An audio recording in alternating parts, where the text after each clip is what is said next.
Oh, here comes our last member. Yes, I can hear you. Okay, we had the master turned off, so we will. Oh, great. We'll be starting the meeting momentarily. Okay.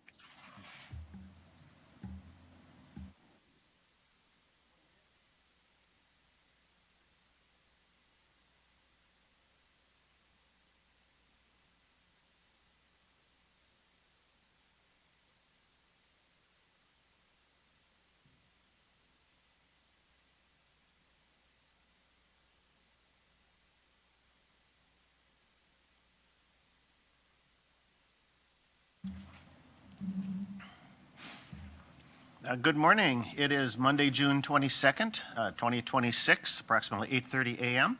And with a quorum of members present, we will be calling the Capital Improvement Projects Committee to order. We've got several project presentations on our agenda this morning. The way this process works is the committee hears presentations from the various departments that are submitting requests for capital improvement. And then once all of the presentations are done, the committee will rank each individual project according to a matrix. And then we will meet again and make our recommendations to the Finance Committee for the 2027 budget.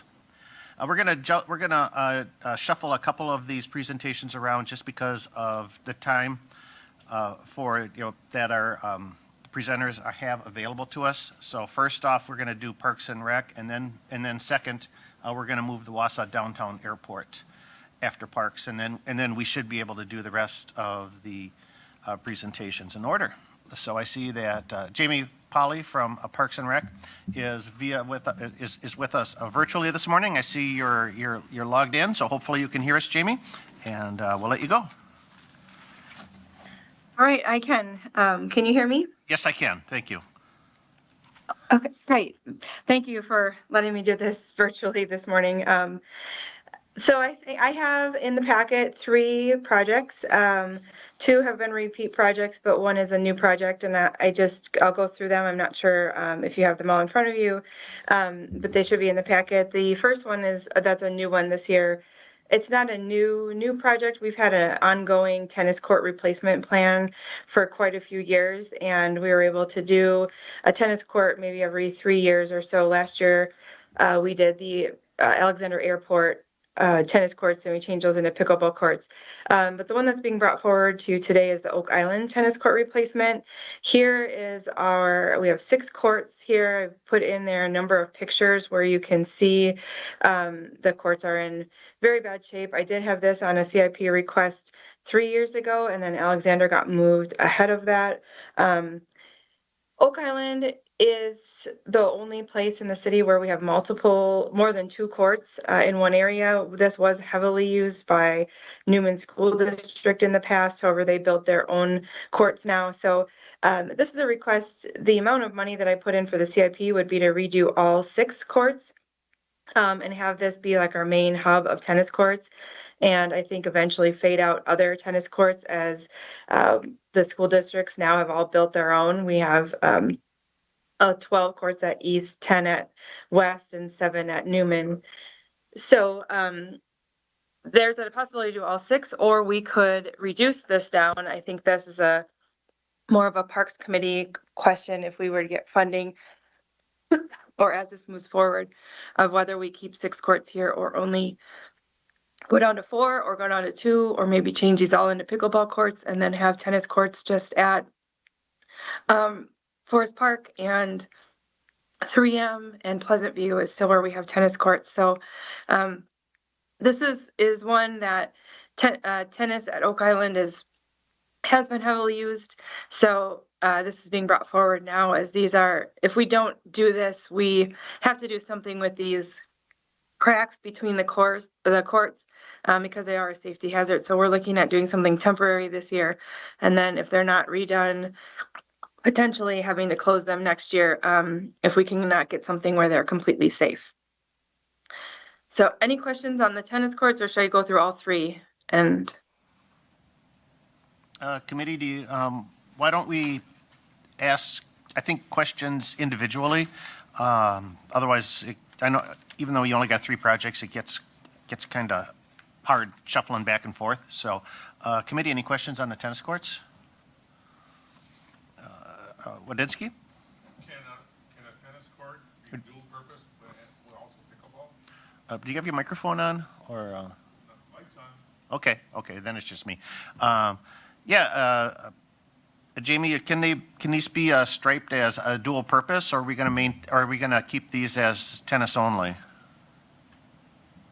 no, any courts we can stripe as dual purpose. We can even put pickleball courts on each side of it. So at 3M, they're not necessarily using the middle net. We have pickleball courts painted on each side of the net, and then you just have to bring your own, or we could have one that's checked out that would go there too. But yeah, we can do anything that we desire. Okay. I know these courts are heavily used in the summer months, driving down River Drive. I always see activity there, and I think, are there tennis classes still held at those courts? No, we've been holding our tennis classes now at Wausau East High School. Okay. And are those school courts, they're open to the public, aren't they, for the most part? Yes. Okay. Yes, they are. Okay. And if we only do half the courts this year, then we just close the other 3 then until they get repaired, or would that be the plan? Yeah, that would be the plan. If we did them in phases, we could definitely close a few here and there. Okay. And do you know the last time these were refurbished, or not? I do not Okay. know, but I can get that information if we have it in our records. We can get that information. Looking at the picture, it looks like, yeah, the asphalt overlay is pretty well worn off, so it must have been quite some time ago. So, anything Yeah. else? It hasn't been in my 8 years here. Okay. Anything else on the tennis courts? All right, let's move on to the next project. Okay. The next one in your packet is the Sylvan Hill parking lot reconstruction. This one has been a request in all of the 8 years that I've been here. It's a very large parking lot, so it takes, basically at this point, there are areas in it that are completely deteriorated where there's down to the gravel, so we need a complete rebuild overlay on the parking lot and the entrance road going into the park. And yeah, I don't have a whole lot more to say about this in the packet. We do have quite a few pictures, or I put it into the system, quite a few pictures where you can see the deterioration over time. And we've had it on the CIP request for the last 8+ years. Yeah, I know this has been, as long as I've been on CIP, this has been a recurrent issue. And I've noticed that, with almost every year, the budget has increased significantly since, we've looked at this years ago. So it's, I know it's, deferred maintenance does get expensive as we move along. Any questions on the parking lot replacement?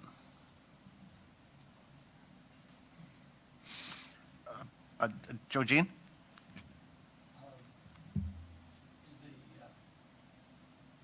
But I was gonna know. How much is the park utilized in relation to winter versus summer? Yeah, I don't know if you heard that, Jamie, but how much is this park utilized winter versus summer? Yeah, I can't hear the questions from the committee, so I don't know if the microphones are on or not, but yeah, this park is heavily used all year, mostly, or no, I would say all year long. This is one of our heavily used shelters in the summer, or spring, summer, fall as well, for graduation parties, weddings, family gatherings. So they use the chalet. We have some people parked down here that use the mountain bike trail. Most of them use the upper parking lot for the mountain bike trail.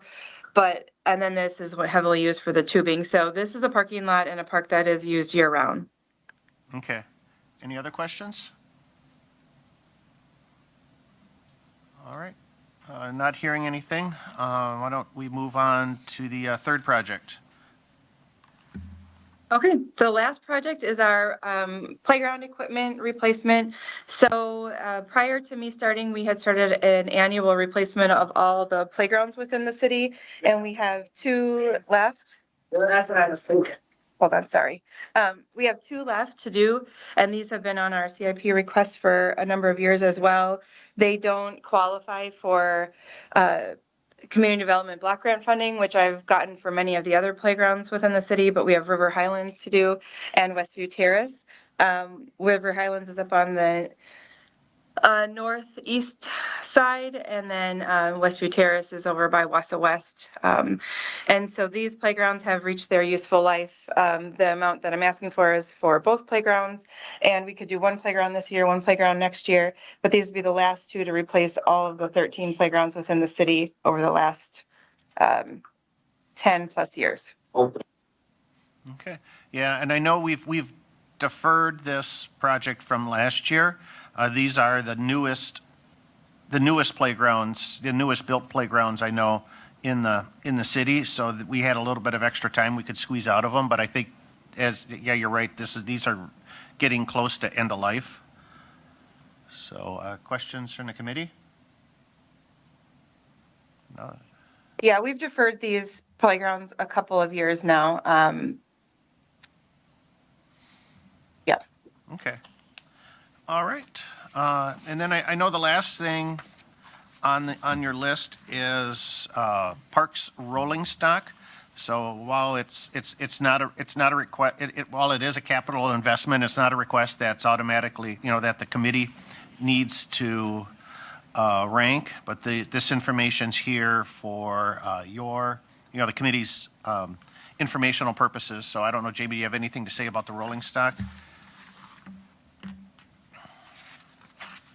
Just that for the new members, the rolling stock, this is the city and the county share in the rolling stock cost for the equipment for the department. And that was per the agreement put in place when the departments merged in 1974. So every year we put together a rolling stock list. It's an estimated list because it all depends on, available stock and what's available for that equipment. We also sometimes put some equipment out longer than we need to based on projects and the market for those equipment. So what is put forward to you is what we plan to replace, but it is only 50% cost to the city, and then the county has the exact same list with the exact same request that will go through and goes through their CIP project process as well. Okay, any questions on that? All right. Okay, any final, anything final on parks? Not hearing anything. I think we're good to go. So thanks a lot, Jamie, for checking in this morning. And we'll move on to our next item will be the Wausau Downtown Airport. And we have John Schmiel here at the podium. So yeah, it seems like the audio is a little weak this morning. So yeah, just use your outdoor voice. Pretend you're in the hangar or something. All right, so you're going to see 6 items on our list for requests for next year. Most of it is not going to be shovel in the ground stuff. It's all design. We're a bit behind schedule on what our CIP project plan has been for the last 5 years, just because the FAA funding and the BOA allotment of that FAA funding has been running behind schedule. The most important projects at the airport all involve pavement. So the first one I want to talk about is the main runway 1331. We're looking to rehab that asphalt. That runway is the revenue generator at the airport. It's the longest runway, the widest runway, and it's the runway used by all the jet and the turbine aircraft. And to give you an idea, jet and turbine aircraft pay for probably 80% of the income that the airport receives through Jet A fuel sales. The plan is to rehab that runway, so that means grind it all up and replace the pavement. A thing to remember that when this project's complete, it will be paid for 95% by the FAA, and the city's local cost will only be 5%. The city asks next year will also include, as part of that project, tree trimming along the approaches for that runway, because the FAA won't fund a runway that doesn't have clear approaches. So that's where the main ask is for next year, and the plan would be to get those trees modified next year so that we can proceed. The second project on our request is an airport master plan. I've been at Wausau Airport since 1992, and we have not updated our master plan since previous to that. The FAA and the Bureau have allowed us to proceed with capital project funding by just doing what they call, what's that? Pen and ink. Yeah, pen and ink modifications to our master plan. And our master plan, I believe, was developed in the late 80s, so we've been very lucky for that to happen. FAA's been basically looking at me and putting their glasses down and going, John, you need a master plan or you're not going to be able to get these projects done in the future. So it's time to get that one done. Once again, that's a 95.5 project with the FAA. We have 3 main taxiways at the airport that are also in the late stages of their asphalt lifespan. And so that's the third project on our list, would be designed to reconstruct those taxiways. And of course, taxiways are the pavement that take you from the parking area of the apron to where the runways are. The fourth project on our list is the extension of Taxiway Delta. So I think it was 7 years ago, we put in the East Hangar development area. And when we created that plan, the idea was that we would have an area to the east that we could continue to extend and put hangars in as hangar development. Those hangars are not paid for by the city. Those are private people who want to build their own hangars by their design. It's a major revenue source for the city. Those private hangar owners will pay a lease rate on the land, and they also pay taxes based on the value of their building. We did not anticipate that the Phase 1 area would fill up as quickly as it did, but every single space in the East Hangar development area that we've developed so far is spoken for and will be filled up very soon. In fact, 3 hangars will be under construction and finished before the end of the year. That means that as part of that, we created a Taxiway Delta to be able to take airplanes to that area. Phase 2 and 3 of that plan extended that taxiway all the way to the end of runway 5 and 2-3.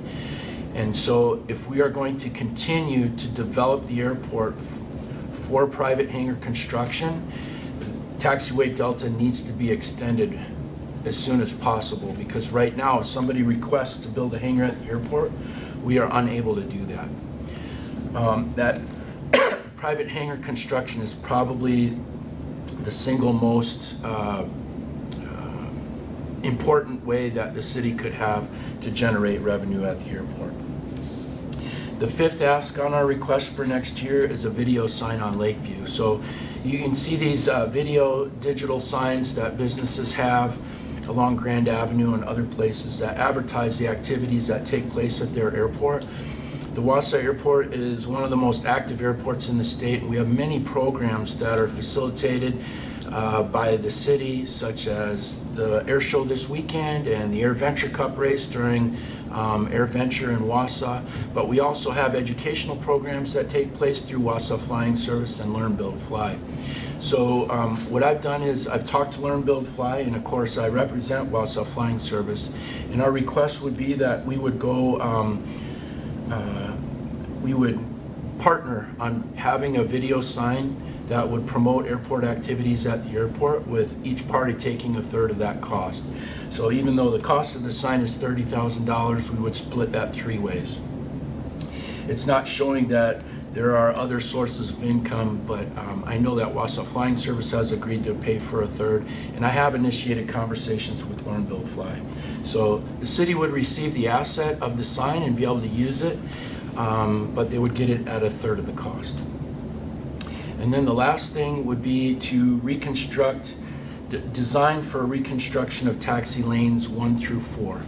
The difference between a taxiway and a taxi lane is taxi lanes are the pavement that is placed in front of hangars that are constructed to get them out to the taxiway, which takes them to the runway.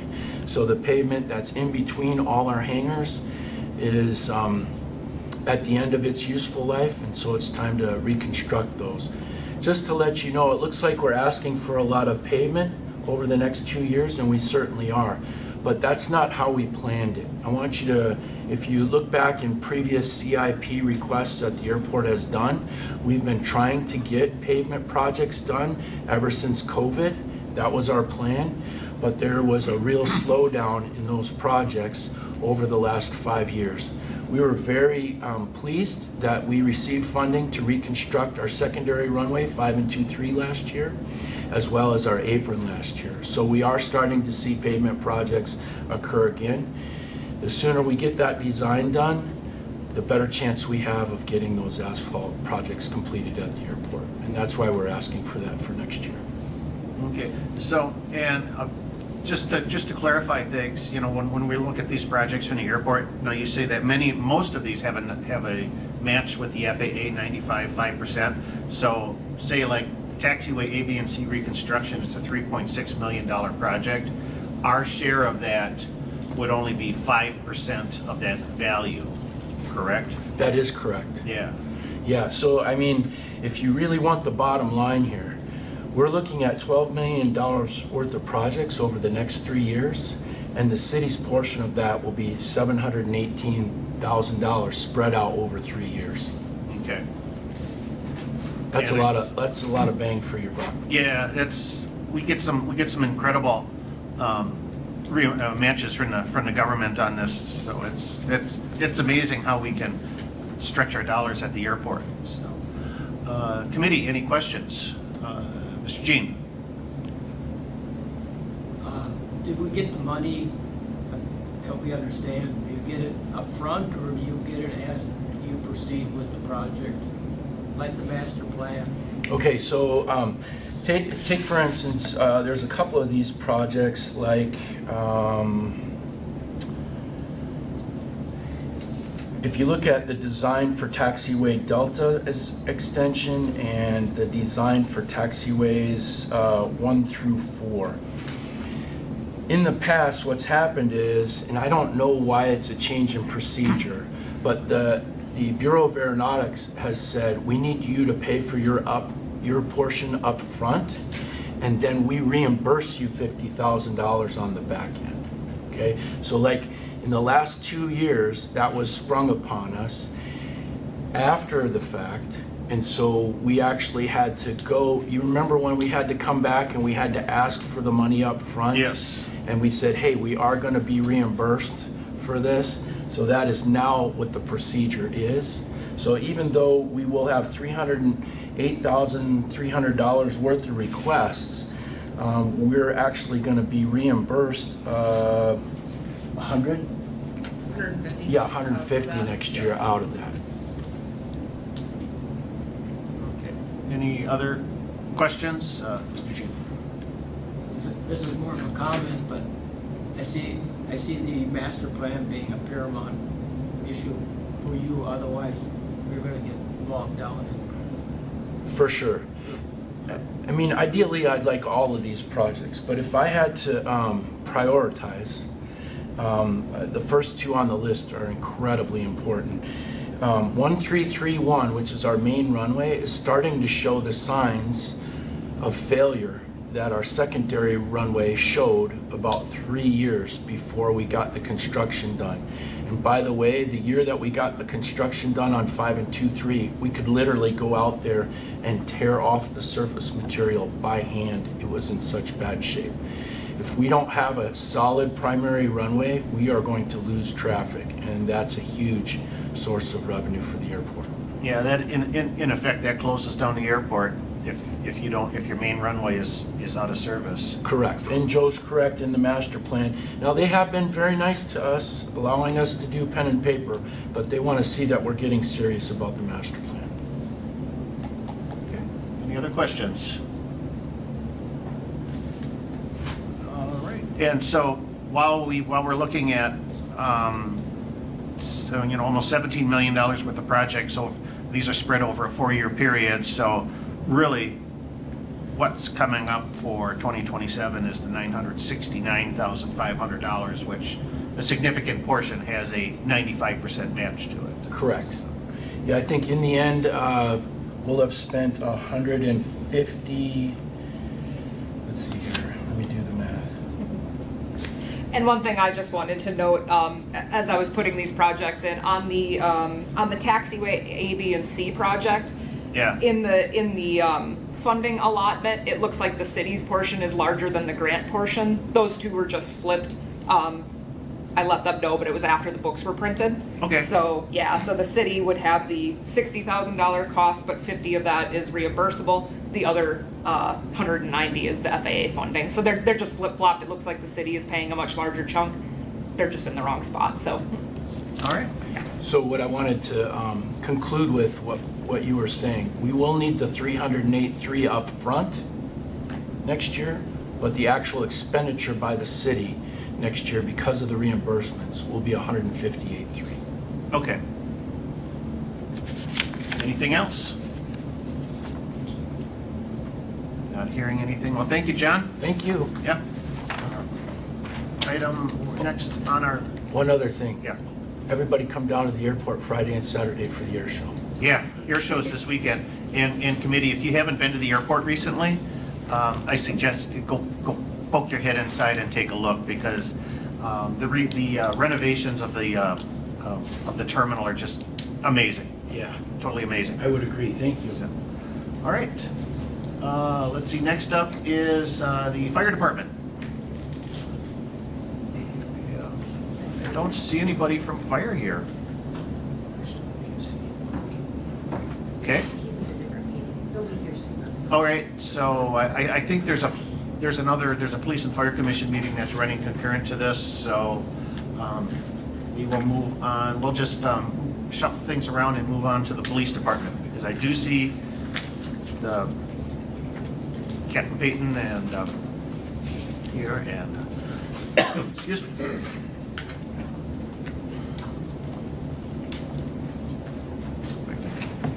Good morning. Good morning. Morning.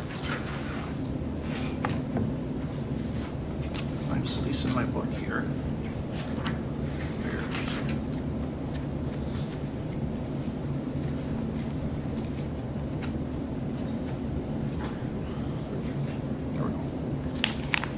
Okay, do you know what page, or Deputy Chief, you know what page? Yeah, I believe this it's is on? I believe it's page 91. 91 after. At least on the Oh, here we go. online- I the found it online now. version. Thank you. All right. So I believe we just have the one this year. We had several more last time around. This is a carryover from last year with some modifications to it. We eliminated one aspect of it and updated some of the vendor pricing, that just with some updated quotes that they had provided ahead of this timeline.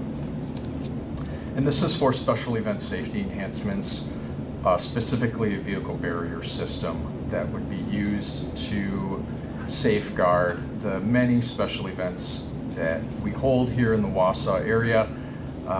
Summer is underway. The events are already happening. We have some really great community events going on.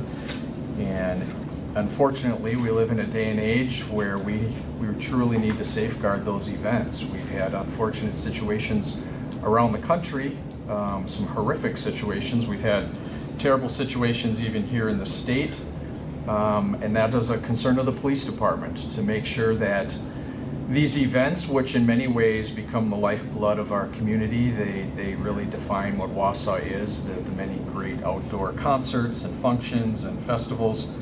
We just want to ensure safety at those festivals. And frankly, I am while yes, I do believe there's always a possibility for malicious intent on some people's part to come in and do some damage and wreak havoc, I think there's a much more realistic concern of inadvertent tragedy, maybe an impaired driver, a confused driver, a medical issue that would, we've had some of those close calls here in our area, frankly, but those are also on my mind to prevent these tragedies from happening as people attend these activities. So what this is a vehicle barrier system, which is a modular system. It allows for different configurations of this system to be utilized specific to the event.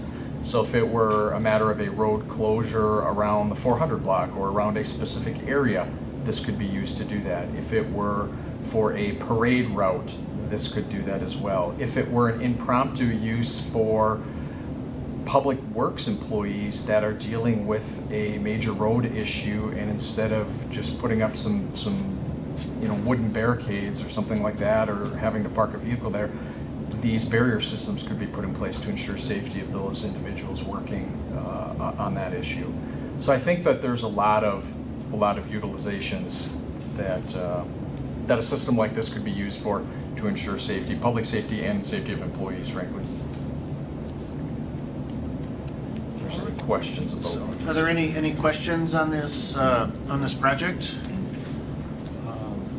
And I should add, and I'm sorry, Mr. Wenitsky, it's being proposed as a phasing in, a multi-year build up the inventory, an approximate estimation of linear feet that would be used, and that's based on like what a parade route would be, is a little over, I think I have it in there, like 415 feet.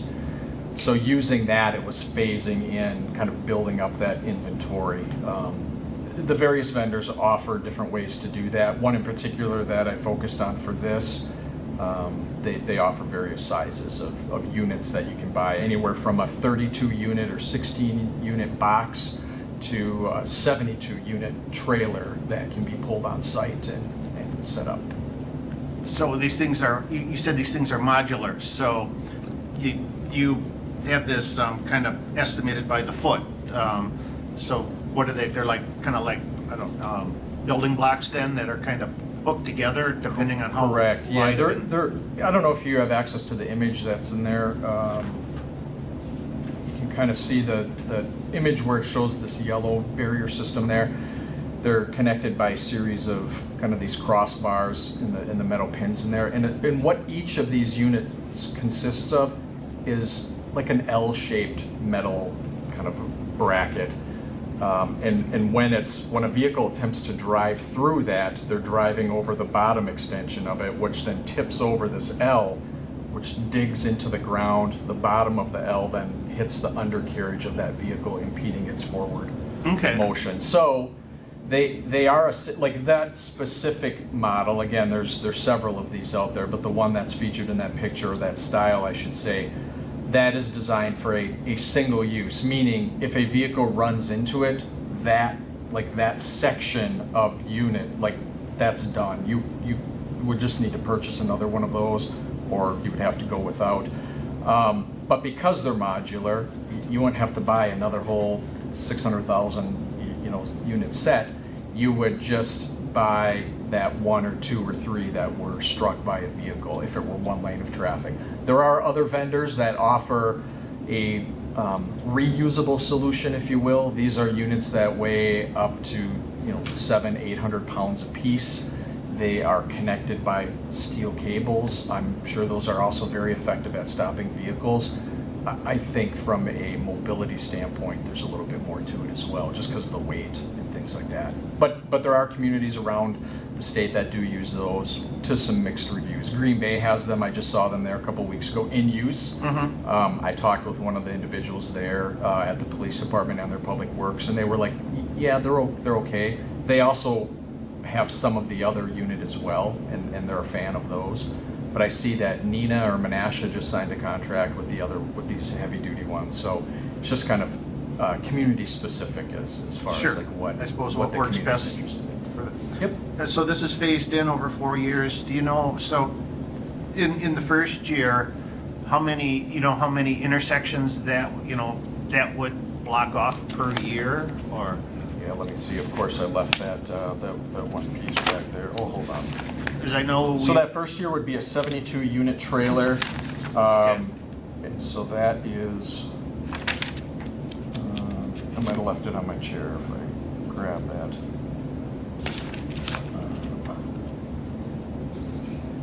Okay, I see So- 72 unit trailer each year, so.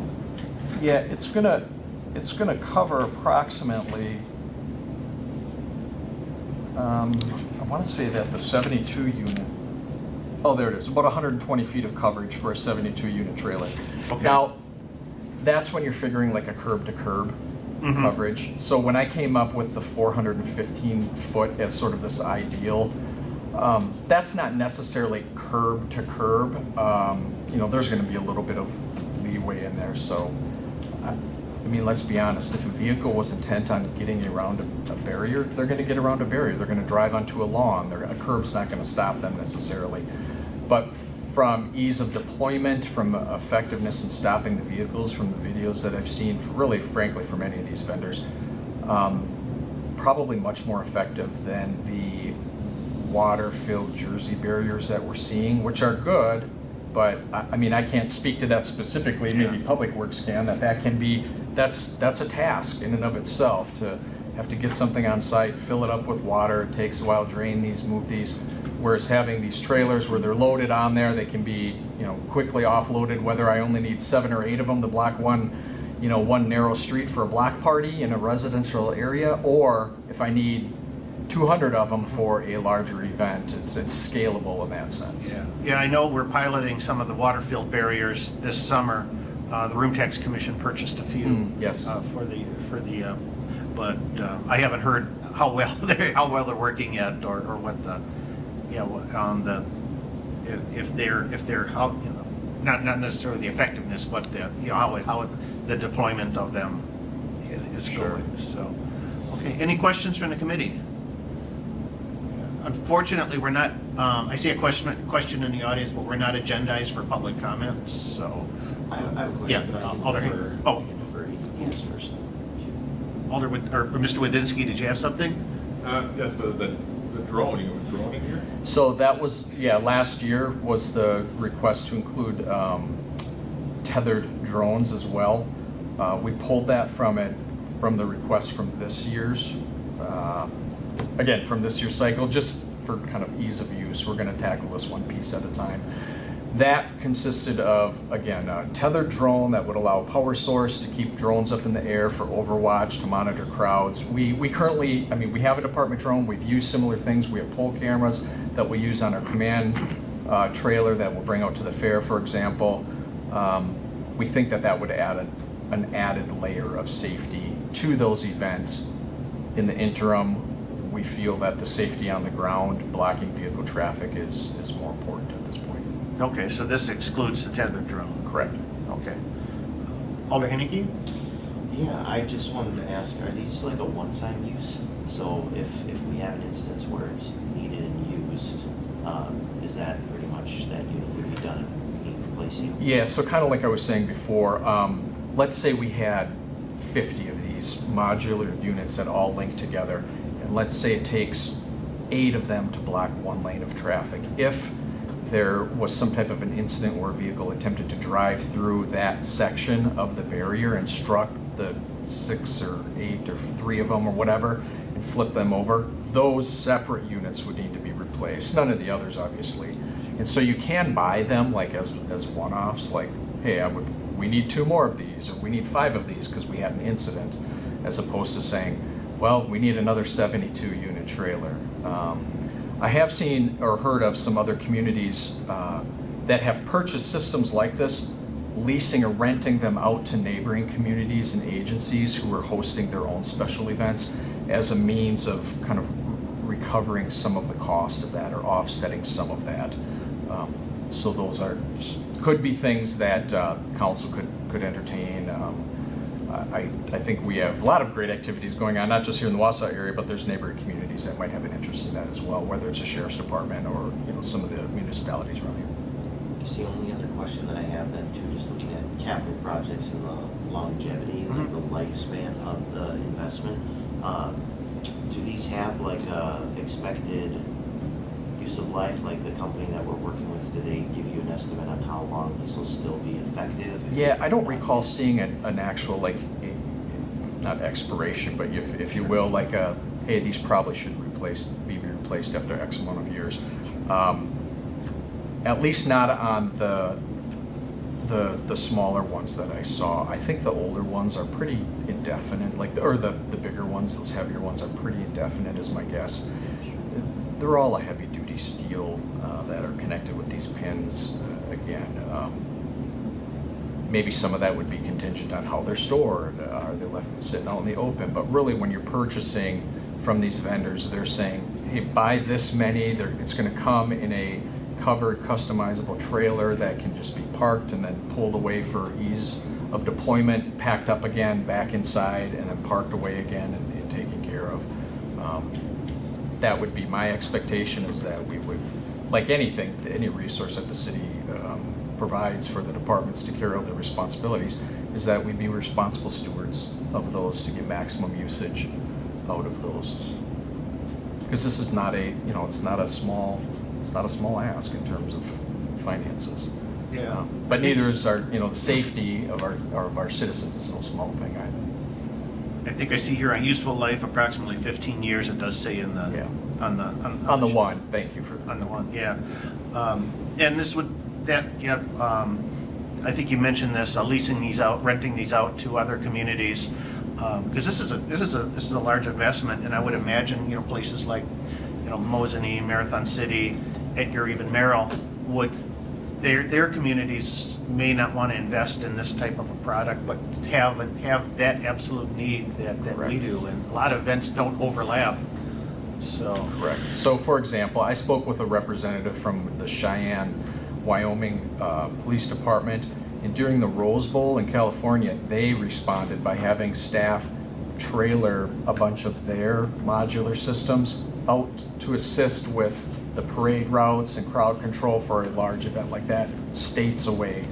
I'm kind of spitballing here, but I would imagine, boy, if Green Bay did anything similar to the draft again, they would likely need lots of different types of systems to assist. My guess is that the municipality doesn't have all of that just on their own for a large scale And then, event. I think just finally for a reference, what are we currently doing to block off roads? Yeah, so a recent implementation of the Waterfield Jersey barriers that's a new thing, and that's a good thing. That's definitely a step up from what we've had. What we've had in the past is anything from just kind of wooden barricades, which are really more of a visual barrier, or directing pedestrians one way or another. That's not going to stop a vehicle, obviously, to parking large vehicles, public works vehicles, squad cars, which is not always a great visual necessarily from an optics standpoint, but and maybe isn't the best use of those vehicles during those times as well. I recognize the outgrowth of that is from, if I kind of think back to Waukesha, the parade tragedy, the Christmas parade tragedy several years ago, that was sort of a catalyst event that got a lot of communities, certainly in the southeastern part of the state, then up to us as well, really thinking about, boy, what would happen what would we do in an event like that, and are we prepared to deal with something like that? So that following year rather, of the Waukesha tragedy, we started parking squads right in the median. We requested assistance from Department of Public Works to bring in some heavy equipment and park that along the parade route, because we had no other way to safeguard that route. And a lot of those, that also, there's costs involved with that, because now you have the You have staff. the staff costs of an operator for those vehicles. Correct. Any other questions? Okay. Well, thank you so much. Thanks. Let's see, next up on our list, still no fire department, so we will move on to Community Development Department. They don't? All right. Department of Public Works.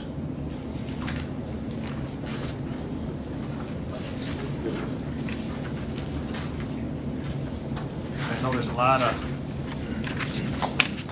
bits and pieces for Public Works. So, good morning, Dustin. Morning. All right, so we have a pretty extensive list in here.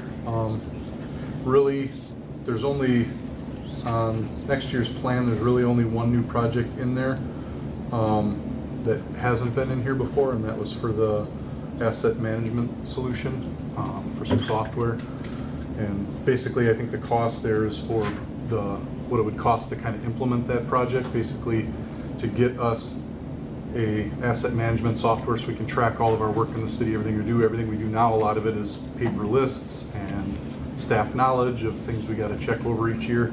This would give us a true management software where we can record all of our assets, track street projects, everything that we do. It would just digitize that for us and just allow us to be efficient in how we operate. The rest of our projects are pretty much all based on facility needs. So starting at the top, you can see there's a cold storage building there. We've got lots of equipment that gets stored outside year-round because we just don't have space for it. This is just adding more buildings to put our equipment in. The fleet facility is kind of a big project there. That's one that started years ago with some of our plans and stuff like that. The money allocated in 27 would just be trying to purchase property, finding location, getting one nailed down, and then earmarking some money to actually purchase that property. That's kind of where we're at now. We need some place to go before we can kind of go any further on those plans. The floor repairs and coating, again, that's a multi-year thing. I put some money and just kind of split it up over the years. All of our buildings are deteriorating. They all have floors that need repairs, need sealing, different things like that. So that's just kind of taking one building at a time and just trying to get some of those repairs done. The next one down is LED lighting. So we've been, every year we try and convert, as lights fail, we convert to LED. This would just be to go through and just knock them all out and just get all of the lighting replaced, more energy efficient lighting. And then there's some other projects in there for future years. The next one down for this year is going to be our stock room. So we have a parts facility where we keep a lot of materials for our fleet division, storing parts for the vehicle, stuff like that. We also keep stuff in there for our streets division, whether it be hand tools for the guys or different equipment that they use. We just don't have enough space for everything we have. We have stuff piled on stuff piled on stuff. This is just a way to create more shelving in the space that we do have. And then the last one down there is the truck scale. So currently we don't have a scale on site, so anytime we need to scale something, we run over to Marathon County, borrow their scale. It works in a pinch when we really need to, like when we get new equipment, we got to verify what does it weigh, are we within standards, whatever. But it would be very beneficial if we had our own scale. Then as we're putting material out, like in the wintertime when we're spreading salt, stuff like that, we'd have an accurate kind of reading of what we're actually using. Otherwise, right, the way we do it now is just estimates, and then we always have to re-verify and adjust our numbers and stuff. But like I said, all these things are facility needs. Even if we get a fleet facility built, this is addressing the streets division because we're still currently planning on staying in this location, so we're still going to need to operate out of here. Okay. Any questions? Mr. Jean? Can that scale be, is it a fixed scale or is it a portable scale? We could, that's meant to be kind of in a fixed location where we would build a concrete pad for it and stuff like that. But it could be moved if you had to a new location. But really, the streets division is where we would want that scale. So I know part of our other plans had scales built in and stuff, but really in our division, it would be most handy for it to be on our location, not with fleet. For the cold storage building, do we have a place to put something like that down there at Streets, or? Yes and no. We're hoping that when fleet moves out, that gives us more space. But in the back, we do have material storage areas where we could find a location. We have a couple of old buildings, so like Right now, there's one that we kind of store some of our cold mix in the wintertime, and then we also have our bulldozer storage shed there. And they're small, they're only used for just some couple things, so there'd be a location where we could put a building like that. Okay, okay. And then I see, yeah, under streets, we've got LiDAR and ortho imagery, but that's pushed out 2 years. I think we did both of those last year, and that's usually on a 3-year cycle, so. That would probably be a question for Eric. Yeah. Yeah, that's Yeah. engineering and stuff. Okay. Yep. Yep, Mr. Wadensky. Difference between streets and fleet, all these items that you're asking for would be at streets, and streets is not anticipated to move, is that correct? Correct. Yep. So what's the difference between streets and fleet? So streets is all of our street division operations, fixing the roads, the storm water, anything like that. Our fleet division is actually our motor pool. That's the division that maintains all the city's equipment, everything from the police cars, fire trucks, our equipment, airport. It's basically a maintenance shop. That's the fleet facility. Okay, so like two separate facilities. Yeah, so initially, when we started looking at facility, the plan was to rebuild everything. Obviously, that's a big number. And so over the years that we've tried to at least move forward the fleet facility and at least get that done because it's way undersized for what we really need to accomplish. Okay, thank you. And I think, to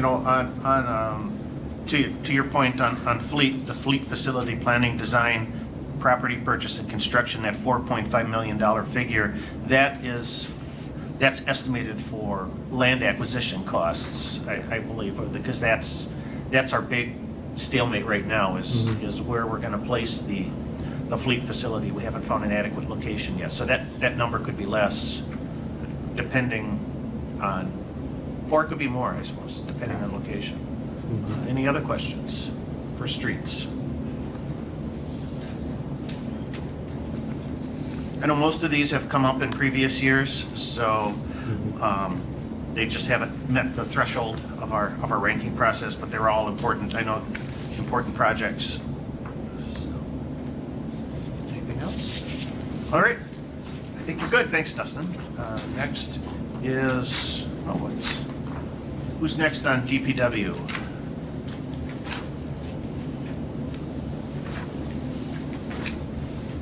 So I got facilities. Facilities. Let me find the page here. All right. Go ahead, Leo. I will start right off the top. The city hall exterior concrete assessment, that'd be to get an engineer in here or somebody specialized in concrete solution stuff and tell us what we need to address for the exterior part of the building, away from sidewalks, the emergency exits to tuck pointing. Okay. Is that all of the, like out front in the building, in the back? Because I know we allocated Yes. some money for the apron out back. So the apron's been done already. This would be for the emergency exit next to the apron. Okay. To adjust other concrete issues, out front, like you said. The sides of the building where there's what needs tuck pointing and stuff like that. Okay. So that's all of it. Yep. All right. Questions on that? Not hearing anything? Okay. The next one on the list is the city hall carpet replacement. If you'd go walk around throughout the areas in city hall, there's other trip hazards. Big ones here are in the council chambers here. IT has trip hazard as well as customer service and other places throughout the city hall. And that is, how much are we asking for the carpet? I'm missing that For page. just the trip hazards throughout the facility, it'd be $34,000. 34,000. And do you know the last time the carpet was replaced?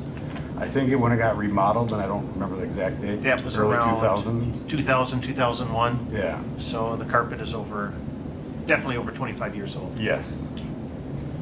The next item has been on the list before is the city hall humidifier replacement. The humidifier has been down for about 7 to 10 years. The lack of humidity in the building is making the veneer peel off the wall. It would help everything with the building holding together, including IT equipment functioning and working better in the winter months. Yeah, and I think for the longest time, we had Yeah, back there, that was peeling, and if you look at the bubbles up in the conference room, yep. those are probably two, It would also help with everybody just being comfortable yeah, in the workplace. okay. And that's 85,000 for the humidifier, no, it's fire station humidifier. So- City Hall is 170,000.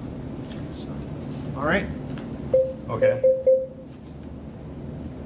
The next one on my list here, have here is the DPW garage door replacements. yes, We've been trying to replace 4 a year. Previous years, I asked for 51,000. This year, I'm asking for 75,000. We didn't have enough to do all 4 of them last year, so only got 2 replaced. okay, The reason why we're replacing them so many times a year is because of safety hazards. Make sure everything's up and running properly.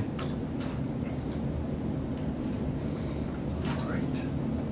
Any questions on the garage doors? Not hearing anything? Okay, The next one here on my list is Fire Station 1 apron approach.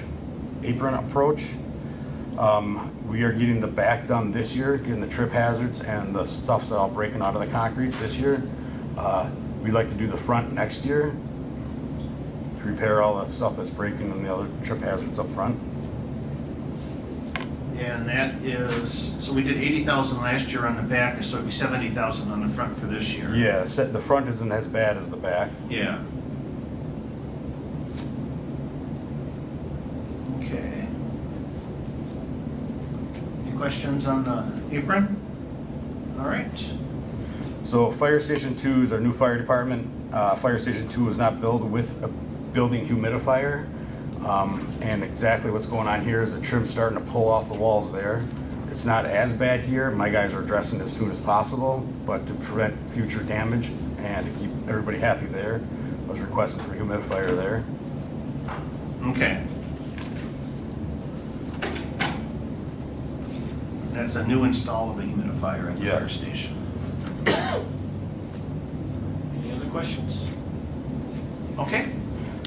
I'm gonna skip one here, but I'm gonna go down to the Jefferson parking ramp, HVAC Chiller replacement. Chiller replacement, yes. That's on page 124. Okay. My list is a little different than yours. Yeah, it's, Okay, so this is a 2-stage chiller. One of the stages, the Freon is totally leaked out of it. The second stage, the chiller, the program is not running properly. We have it running right now on full, wide open or not. This is a piece of equipment that's been in there since the building has been built. This equipment conditions the spaces that the renters are in, that the storefronts are all in. If this would go out, stage 2 would go out, we would have no air conditioning in that building at all. okay. And so those spaces at the Jefferson Street ramp, I thought, isn't that sort of a condo type of? It is a condo association type thing, but we are still, as a city, responsible for the equipment that's in there.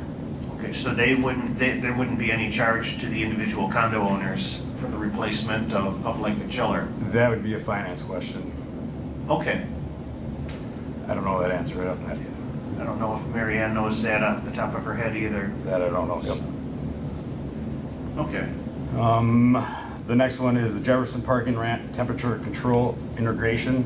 So right now, that building is on its own HVAC control program. Sorry, I was trying to listen on my phone because we can't hear what is being said in the council chambers, and try to watch and listen to what you can say, because I can hear you, Michael Martins, but I can't hear anyone else. I don't know, yeah, the sound is really goofy here this morning, so I know what you. Yeah, I did submit a request up to CCITC when you mentioned that this morning, and they mentioned turning up the volume on the control panel. And I told them I was working remotely, so I was hoping they would come down. But I haven't heard back from them since.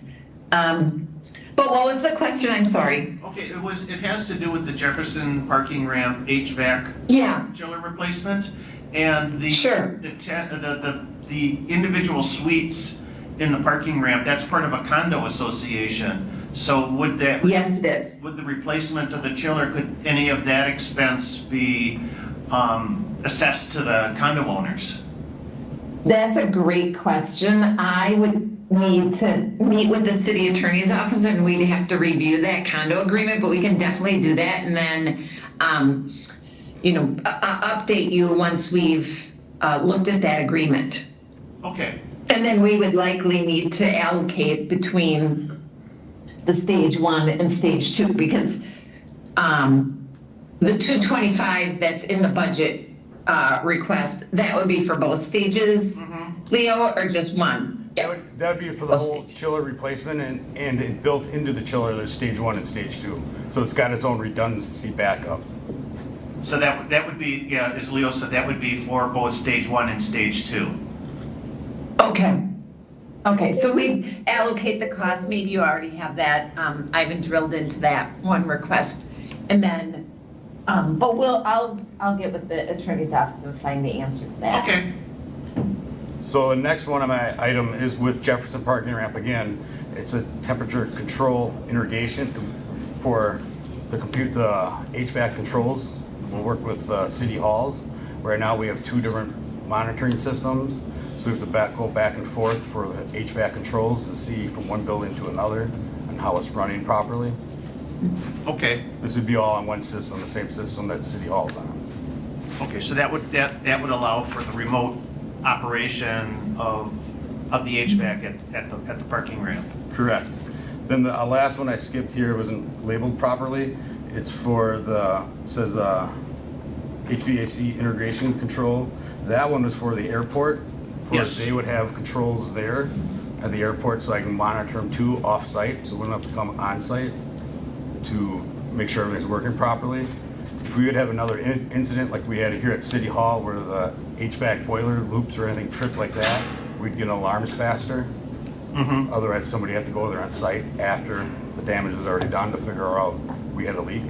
Yeah, and that's what happened last January when we had Yeah. the boiler, the failure in the HVAC, yep, in the steam system on the 3rd floor. So correct.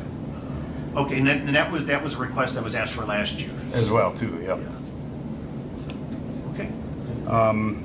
So back to the list. Public safety building flat roof replacement. We did get approval for one part of the roof. We're gonna try to get that started this year, and then there's 3 phases to the roof. We'd like to have the next phase to see if we can get that one started next year. And this is the original roof to the building as well, so I believe it was 2000, early 2000s. Yeah, I think it's 95. I think Oh, okay. I was 96 when that public safety building was constructed. So And then the next one is for the public safety flooring replacement. So they have carpet in the main high traffic areas where the police officers are coming in and out constantly through the winter. To keep this carpet in good shape, we are constantly have to vacuum it and get it carpet cleaned. We like to remove the carpet and to get a hard surface okay, to keep easier and cleaner where the police officers are coming and going throughout the day through the winter months. so we're replacing the carpet with the hard surface. That's the high traffic area where the officers are coming in and out. So that's like at the specific officer entrance. Yes. Of the facility. Yep. Okay. All right. And then the police department has 3 vestibules. They're outside of the facilities. There's wood finish on top. The wood finish has to be redone. It's all past the site life expectancy. There's pillars that are outside of the police department. They all need to be repainted, sanded down and repainted. Okay. And actually, I think we've got that looks like we've got that pushed out to 2029. Yes, I was just going down the list I have here. Yeah. Yep. Then the next one would be the standing seams for building 2 at DPW. This is a metal roof. I did provide pictures. The seams are all starting to pull apart over time. The penetrations and the roof, the screws that hold the seams together, those seals are all dried and cracked. The police department just keeps there's stuff in this building as well as the electricians and DPW. So this would affect three departments. And we've got, okay, so we've got that budgeted 81,000 for next year for the standing seam metal roof restoration. Correct. All right. I got a lot on my list, but I take care of a lot of facilities. Yeah, I know, and a lot of it's been deferred for several years. Anything else? Any questions so far? Anything okay? But Yeah, I think the only thing that, City Hall exterior consultant assessment. yeah, I know, but we've got that, looks like targeted for 2028, so. That's correct. Okay. All right. Thank you. Hey, Eric. Hello, good morning. Morning. So, under engineering, there's two projects that are coming to CIP committee. Yeah, they're a little bit unusual. One, you saw last year as well. Or just hold on a second, we're just having Sure. some audio issues here. And do it. Your line's working, the rest of these are not. Okay. So he's picking up, sorry. That's okay. The public access guys using these kind of overhead mics here, so you can hear it on YouTube, but it's not awesome. Oh, okay. And I don't want to stop filming and recycle. Yeah, I just brought Mary Ann's line down a little bit. Yeah, she was blowing me out here. I'll troubleshoot it after the meeting. I heard you right now. Sorry. All right, Eric, thanks a lot. Yeah, so, the one project would be the solar array for the drinking water treatment facility. That was on last year as well. Yes. It was ranked, it wasn't funded, simply because there wasn't a final decision from the council, and we applied for some grants for that with the EPA, as well as we're working on another grant through the state at this point with the Office of Energy Innovation. We don't have any decisions from either of those agencies yet, the state or the EPA, so, and the last word was when I had brought this forward to the Finance Committee to make their final decision whether they were going to move ahead with this. They wanted to know whether we were going to receive any grants yet. So we haven't received that yet. Okay.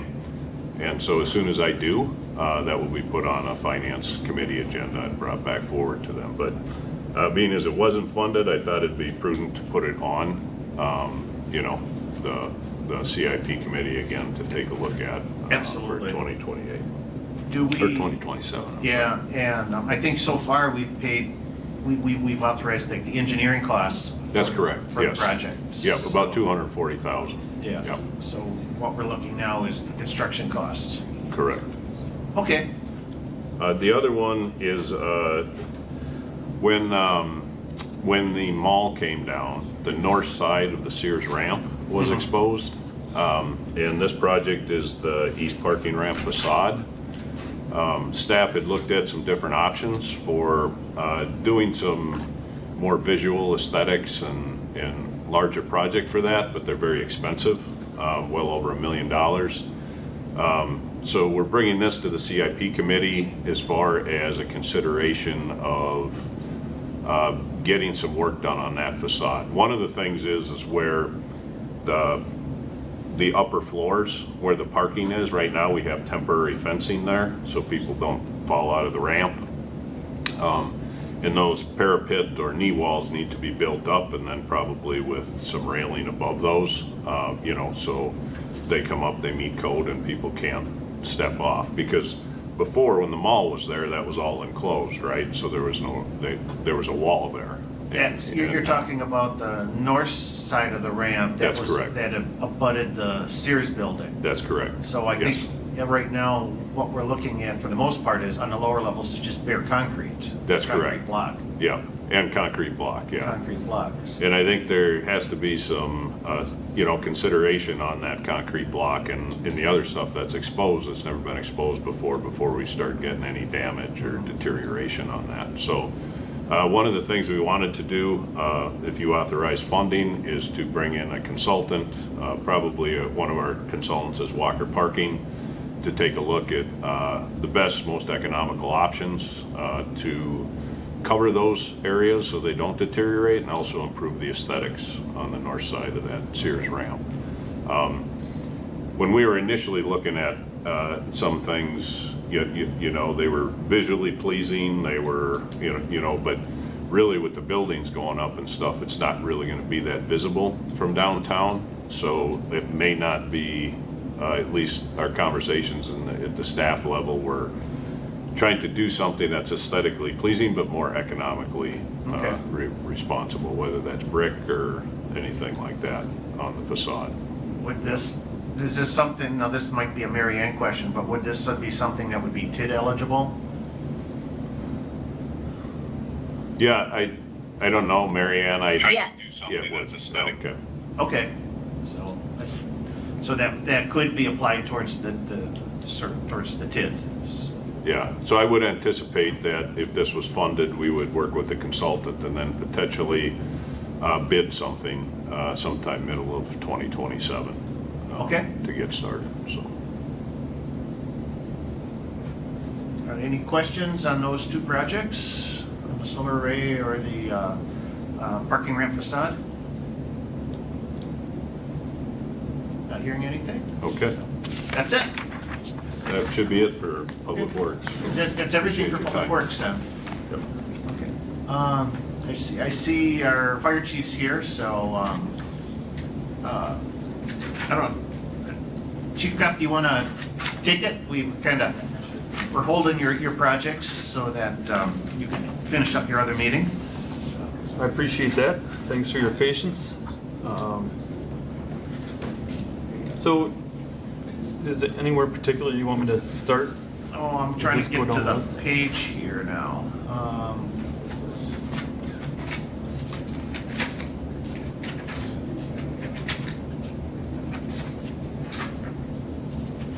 All right, fire, page 53. So, just want to go down the list, or what? Yeah, so and we'll just start at the top there, the architectural design. I put that on there every year. That's just an idea of if we're ever in the position to start talking about a new fire station. Obviously, we need to approve their architectural design to move forward before shovels go to the ground. So that's been moved from year to year, and obviously, it's just an awareness thing, really. So that one's there, right around 700,000 was what I was told a year ago to put on there. I'm sure that's a number that will keep climbing every year, but we'll see where that goes. Our biggest priority would be the next one underneath it, your EMS cardiac monitors. The monitors we have right now are coming to the end of their warranty life. We depend highly on the warranty of these EMS or these cardiac monitors because we don't have backups. We have enough to keep in our ambulances, and if one would have a glitch or a broken screen or something would get broken on it, we rely on that warranty to turn them over as quickly as possible with the company. So obviously in the last 6 to 7 years with that warranty coming up, it's also a technology issue. The newer monitors do a lot of things that these will not do, including react faster when it comes to just basic vital signs, blood pressure, rhythms, and all the different gadgets and goodies that come with a cardiac monitor. So that's one of our biggest priorities, and we are still searching for grants and looking for different ways to raise money, much like we did last year when CIP approved our extrication equipment.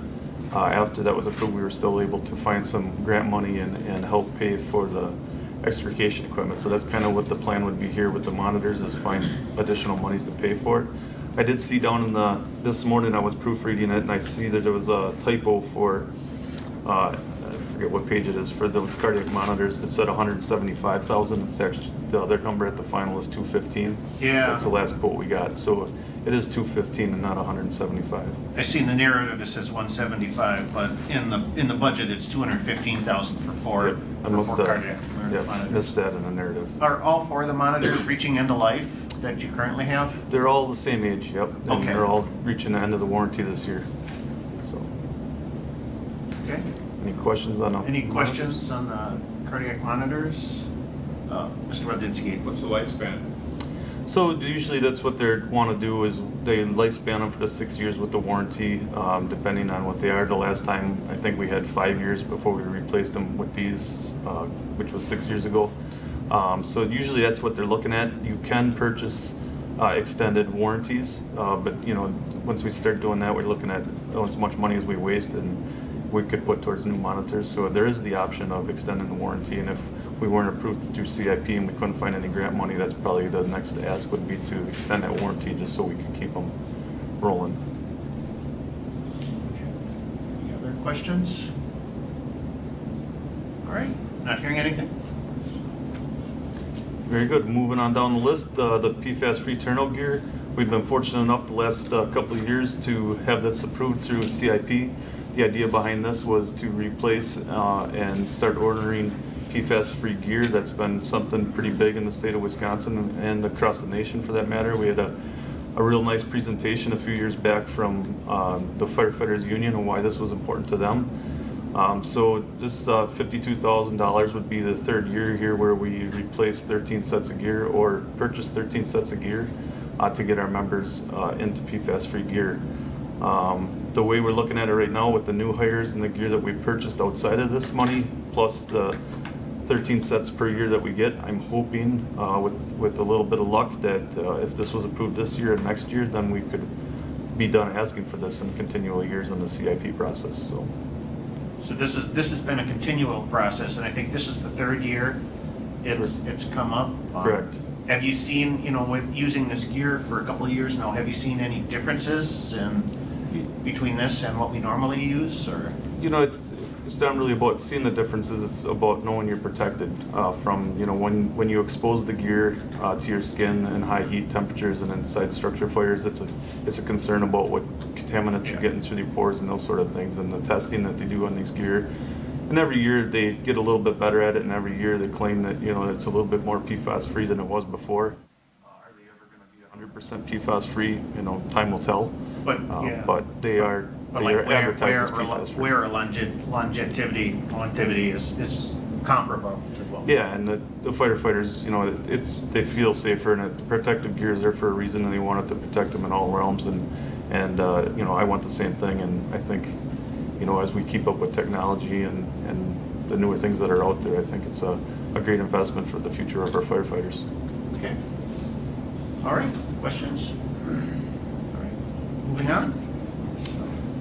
Station 1 fitness equipment, I think that's been on in past years. I do appreciate this new software and how it tracks and how we can push things into the next year and not just start over every year. So I appreciate Mary Ann having good software this way. But the Station 1 fitness equipment, put $25,000 in there. That's something where it's more of a want. Our equipment is a need, and we have a lot of good equipment. When something does break, I try to find some money in the budget to replace one item a year. This would be one of those cases where I could replace a bunch of things at once and move on to the next fire station. Station 2 has all very new equipment that was all new when we built the station 6 years ago, so that equipment is not a concern, probably at least not for another 4 or 5 years. And the same thing with Station 3. We did a good job updating that the past 6 years, and now it's about Central Fire Station and replacing some of the dated equipment that's there. So, Okay. Any questions on fitness equipment? All right. and moving down to the women's locker room at Station 3. If anyone's ever been at Station 3, that's our smallest station of the three. That's our postage stamp station that fits into the neighborhood very well over by Tom Field. The issue with that station is we have updated it over the past 7 to 10 years with a new kitchen, a new living area. We updated the dorm rooms and everything last year, and everything's becoming a station that fits into the modern day of fire stations, other than the fact that it doesn't have drive-through bays. And the issue is the women's bathroom is only built for one female. We are up to 6 females now, 5 female firefighters, and then a couple admins. With the future, hopefully we keep moving forward and how diverse our department's becoming. and, you know, looking like our community a little bit, and it's an issue there. If we have more than one female working a shift, obviously it's a take-turn basis, unlike the men's locker room where we have multiple showers, multiple sinks, multiple lockers, and all those things. So that's the only issue left with Station 3 after a lot of the remodels we've done to all the other rooms. Okay, and I think Station 1, we've recently did an expansion of the women's locker room there. Well, we remodeled it, we didn't expand it Yeah. because of the fire. Yeah. But that one does have locker rooms. It does only have one shower, but there is a women's locker room in the basement also, so there's actually more than one option at Station 1. Okay. It's not all in one place, but there's more than one option. Unlike Station 3, you have one women's locker room and that's it. And Station 2 was designed. Station 2 has, the unisex bathrooms, so Yeah. they're made for everyone. There's multiple bathrooms, locked doors, and that sort of thing. Oh, that's right, yeah. Okay, any questions on that? Right, moving on. And the training facility, once again, one of those things that I prioritize as a need and a want for the fire department in the future. And you know, I know it's a lot of money, and we're collaborating with NTC. We're looking for city-owned property. NTC's been setting aside money for props and equipment for the building. So it's one of those things that just keep moving forward, just keep applying for grants, keep trying to find some money for it, and keep bringing it up to CIP because it is a priority. But I know that you guys have a tough job and a lot of other priorities. But I do want to keep it on the list and keep it as something that everyone's aware of the need. You know, for the city of Wausau and for Marathon County for that matter. Marathon County is one of the only counties that doesn't have a live fire training facility in it, and that's definitely an issue for when it comes to ISO ratings, coming up with training hours, and meeting all the state and federal requirements that we need to meet every year when it comes to training and all our fire and EMS numbers. So that's the training facility speech. Would a training facility would be something like that? Would it have the potential of maybe being shared with a couple other departments like Safer and Riverside? Now that we've got three, large departments in our community, maybe that would. And it's been talked about, not only collaboration with NTC, but I have monthly meetings with the chief of Safer. Once a month we try to meet and collaborate, the chief of Safer and the chief of Riverside. And the three of us sit down over lunch and talk about things that we can collaborate on and save money, such as purchasing turnout gear. If we all wear the same turnout gear, having our ladders tested, having our pumps tested, and all the things that we have to do annually. If we can all collaborate and do that together, a lot of times we can save money, and that's a lot of things that we've been talking about the last probably 6 months on our monthly meetings. And some things have worked out, some things turned out to be a little bit more work than it was worth. The juice wasn't worth the squeeze, but Sure. We keep putting our heads together and keep trying to do that. And we have talked about a training facility, and with NTC, and there's some things with what jurisdictions does it go into and everything. But I suspect that we would all work things out, and we've had a couple good ideas over the last few months. So. Okay. So I know NTC's got a training facility, but it's located in Merrill, which Correct. is a significant distance. Yeah, it's too hard for us to get there because of the overtime, the distance, taking trucks out of the city and that sort of thing just isn't viable for our fire department. Okay. And then a couple other items here that are in here were the a self-contained breathing apparatus. I think you've got that budgeted for 2029. In CIP for 2029, yes. CIP for 2029, hose for 2030, and then the Station 3 parking lot expansion, we've got that pushed out to 2029. Correct. Any questions? Mr. Jean? Do we have a site for the new station? I trust it's central. What was that, 3-4 years ago, the city purchased the old Wausau floral site, just to the south of us.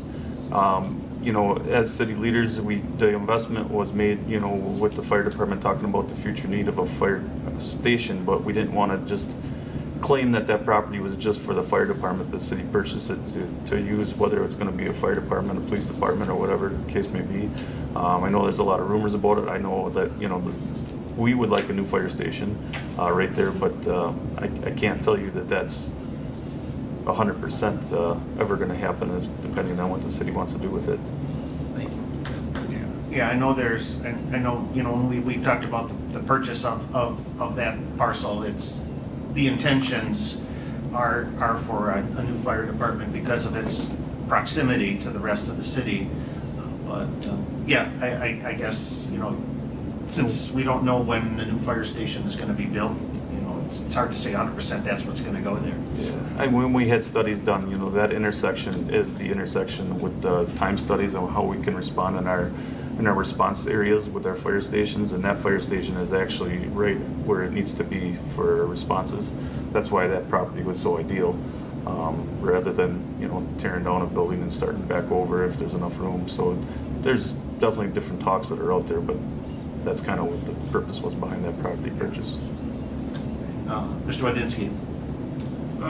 Regarding fire station, engineering also said they were talking about solar array. Is the city considering maybe putting solar on these new buildings that they're going to build? Would that be advantageous to the city?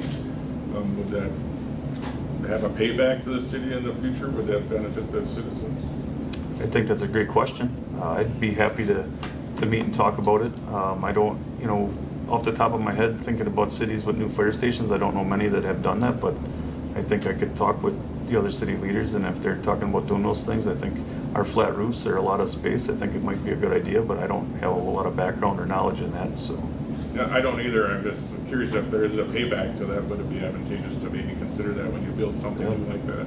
I would think with a big flat roof like that, a lot of space. That might be something that could be worked into the, you know, if we get to the architectural design stage, that could be something that could be worked in. I know initially when they were designing Station 2, there was talk about solar panels, but ultimately that got cut because of the cost of reinforcing the roof wasn't, you know. I do remember that now that you mentioned it. Yeah, was one of the reasons why we weren't able to put, you know, add the solar to the station. Anything else? All right. Thanks a for lot, your Chief. time. Thanks for patience and being late. Yep. And then last on our list is a City Council Information Technology Commission. Jerry Klein here, so thanks for waiting, you know, bearing with us the whole meeting to get to you, last but not least, so. Saving the best for last. Oh, absolutely. I have 5 projects in front of you guys today. Let me see if I can find, do you know? I think we're on found page it. 41. Yeah, page 41 in the book. Get to that spot. The first project Dustin already sort of covered. We submitted it so that, because Darren White on my team had put together the cost estimate for the asset management tool. So last year, the county invested in a product from OpenGov that does asset management, and we put the Parks Department and county facilities on it. So what that product does is you put in all of your assets. You can go down to small as, you know, a signpost, but you can put in a building, a heating and ventilating system, you know, air exchangers, parking lots, whatever you want. And the product does 2 things. You put in all the preventative maintenance schedules that you want, so it kicks out and tells you, hey, that piece of equipment needs to be oiled in the next couple of weeks, and it'll kick out work orders for people. And then you can also put in and have ticketing for problems, like someone runs over a street sign, and you can put that in there, and the system allows you to also, besides tracking time and the problem and the resolution of the problem and putting notes in it, you can put in the costs that are related to it, both the supply cost and the labor cost for it. So this year we did a little bit of project to move some of the city facility equipment onto there. Mainly, I think the HVAC equipment was put on there, so that we had the preventative maintenance schedules in there. The Department of Public Works is interested in having that product implemented for them. So they would, if that project is approved, it's the first in here. It got shown under mine because I submitted it. But it'd be for the city's Department of Public Works to go to OpenGov to use that for managing both their preventative maintenance schedules and their tickets for any kind of problems that they have. And again, common example with respect to a DPW crew would be someone runs over a light pole at an intersection, you know, as part of a car accident, and that the software can tell them, can track that project, can track the cost of that project, the labor costs on it, and then set you up so that you can bill an insurance company or the person for repairs that are related to it. But you can also, the most common thing that the most common thing that it most probably beneficial that an asset management tool does for those kind of organizations is put in all their preventive maintenance. Like, hey, this, we need to replace the belts every, 9,000 hours on that piece of equipment. And it'll tell them to do that, just like we all have in our cars at home, reminders of when your oil change needs to happen. So this is adding, this system is already being used in the county. We're just adding licenses for the Correct. Department Yep. of Public We're Works. expanding the license count and and some implementation costs. Do you know if there's ongoing expense to that, or? It is. It's not a cheap system. It's the city's portion of that would be $70,000 for ongoing maintenance next year. Okay. Yeah, those systems are not. They're not free. No, absolutely not. The main capital asset of it, the county paid for last year. So Okay. this is expanding the licenses and then expanding the cost to operate. Okay, so it would be, ongoing would be 70,000 a year. Correct. All right. Do you know, is the, I think at one point we were talking about the water utility going on to a system like this. Do you know if That's not in scope for right now. I haven't had any new contacts with them. Right now, it's just Dustin is interested in it Just for DPW. the DPW group. Yeah. Okay. It's a little more complicated over there. They've got Donahue as an engineering company that that kind of manages some of that operation as well. So it's not as straightforward as this. Okay. Any questions? Just to clarify, so Yeah. 70,000 in perpetuity? So Yes. each year it would cost 70,000? Yeah. Well, it probably has some. Normally, you'd have a 3 to 5% increase Sure. year to year as well. Sure. I don't know off the top of my head with this particular But we're contract. just asking for funding for the single year? Correct. For the implementation? Yep. The implementation piece of it. Sure. Yep. All right. Oh, I'm sorry, I read that wrong. Sorry, I was reading I was reading the county stuff as well. Sorry. I have this as 70,000 for the implementation cost and then 30,000 in Yeah, I think the annual operating. Sorry, I misread that. I think the annual operating cost expense would be 35,000. Okay. And the 70 covers for the city, specifically for some different asset types. So we want to track signals, say for stoplights and things like that, stormwater domain, which we didn't use for the county. So yeah, the initial CIP is 70 with the 35,000 additional operating expense. Okay. Sorry, got that mixed up a little bit. Yeah, that makes a lot more sense. Yep. And it's a lot more palatable, so. Okay. Any other questions on that? Any other questions on asset management? All right. I think the next one in your packet is Microsoft Server 2025 licensing. Yes. Is that correct? Okay. All right. So Microsoft, as you guys are probably very familiar with, they release a new major version of each of both their desktop environment and their server environment, usually about every 3 years or 4 years, and then that product they fully support for a certain number of years, and then they go to extended support for a period of time after that, and then they completely stop support for it. During extended support, you can buy support for it, and they'll continue to security patch it, but they won't add new features and functions to it. And right now what we've been doing is we've been mainly licensing, as each server gets built, we will license whatever is the current server operating system for that.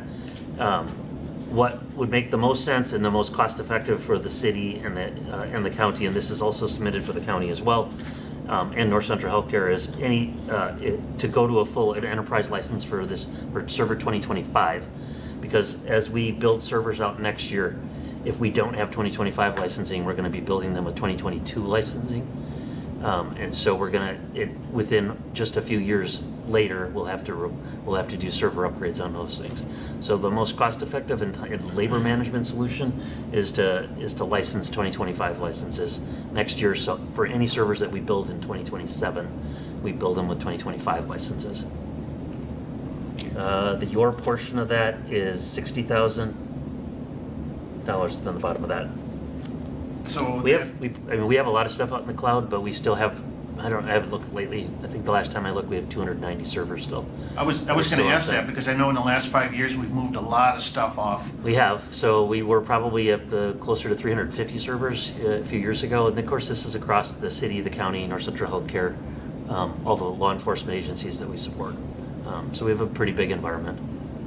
We continue to drop, but we still have lots of servers and products that we buy that we have to still run in-house. It's called, the options are either cloud solutions, which everybody's going to, and everybody's, in essence, they're all forcing us to, but we still have a fair amount of vendors that are only supporting on-premise, plus we have some things that we want to keep on-premise for a variety of reasons, because the cloud solutions for certain things are super expensive. I'll give you a really good example of that. We're going to talk about next camera storage and our camera systems.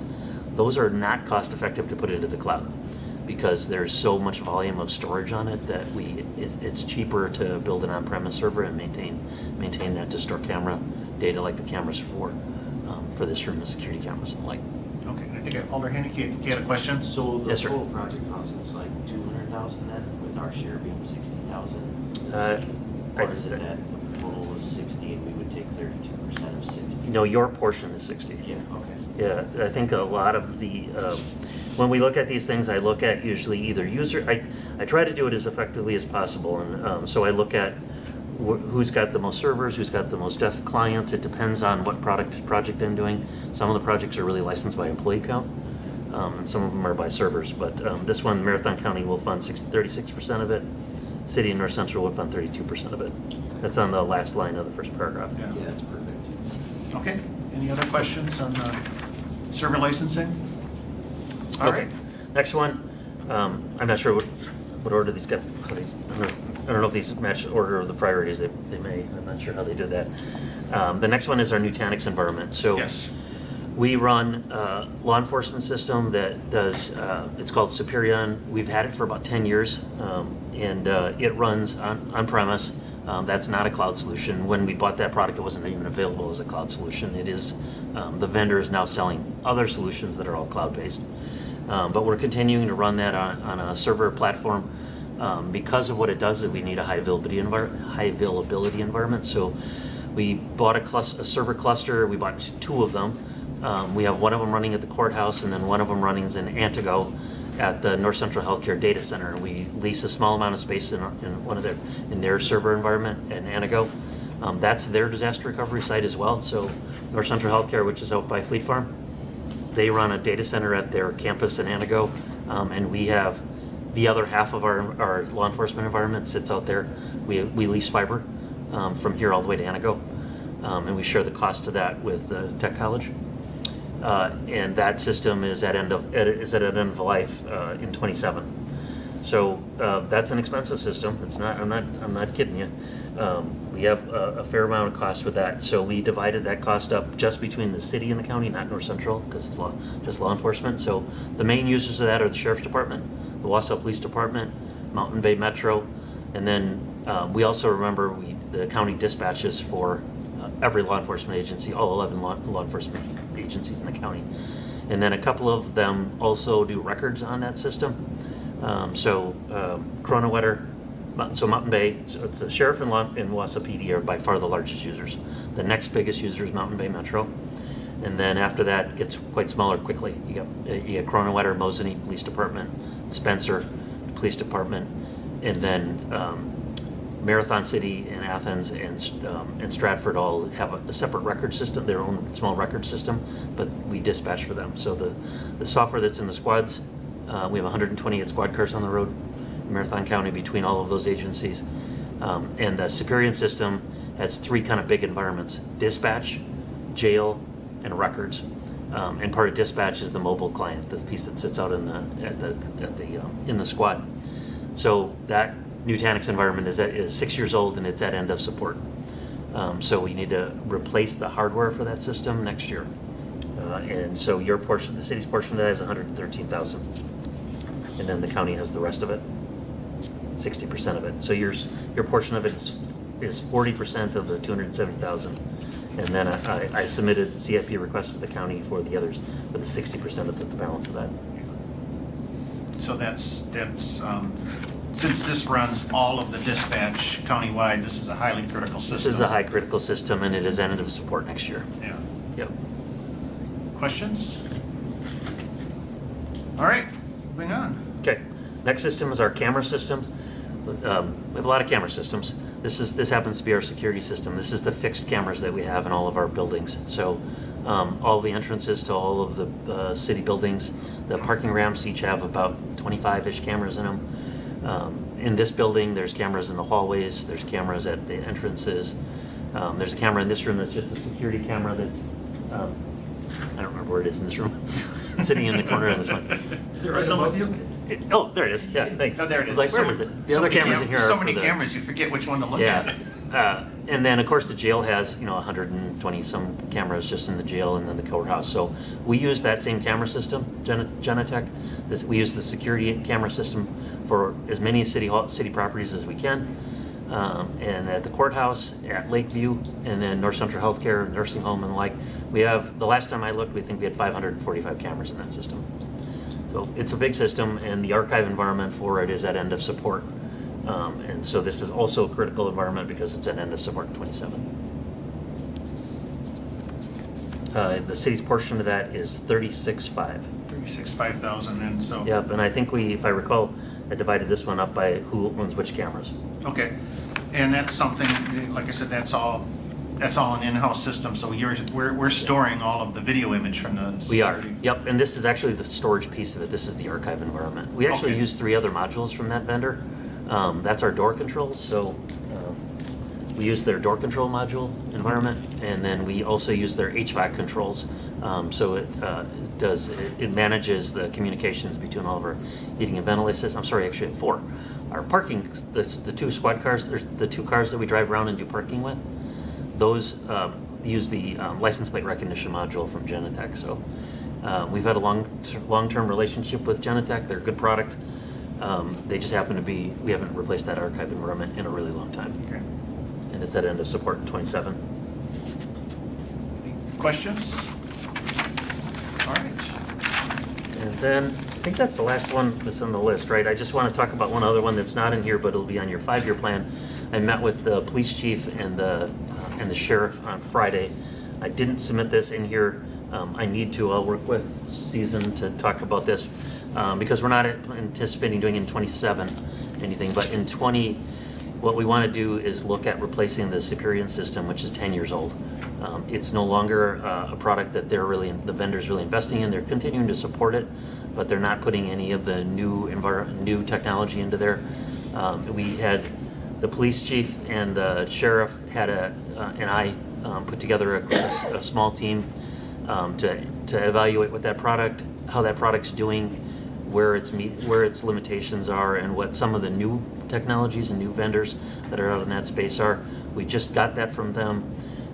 What we anticipate doing is in the early part of 27 is just doing some preliminary presentations from the 3 or 4 largest systems that would replace that are already in use in Wisconsin.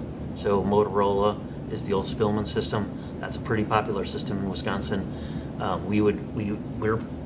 The plan that we put together on Friday is we'll spend from January to May.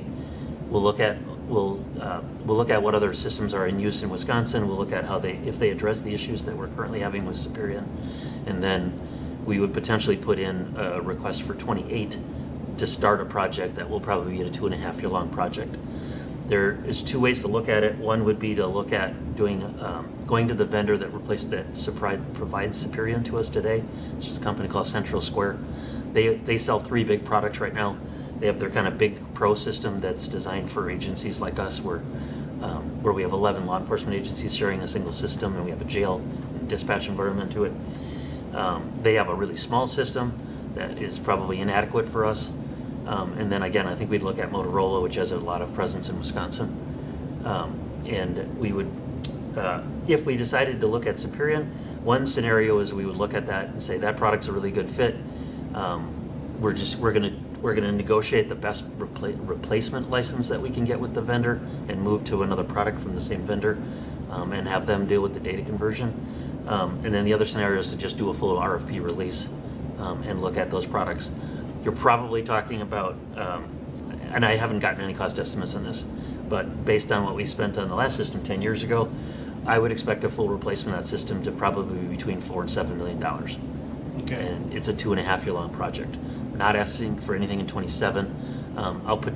The police chief and I will put together some information for you about the concerns we have with that system and how we look at what kind of schedule we look at replacing it with.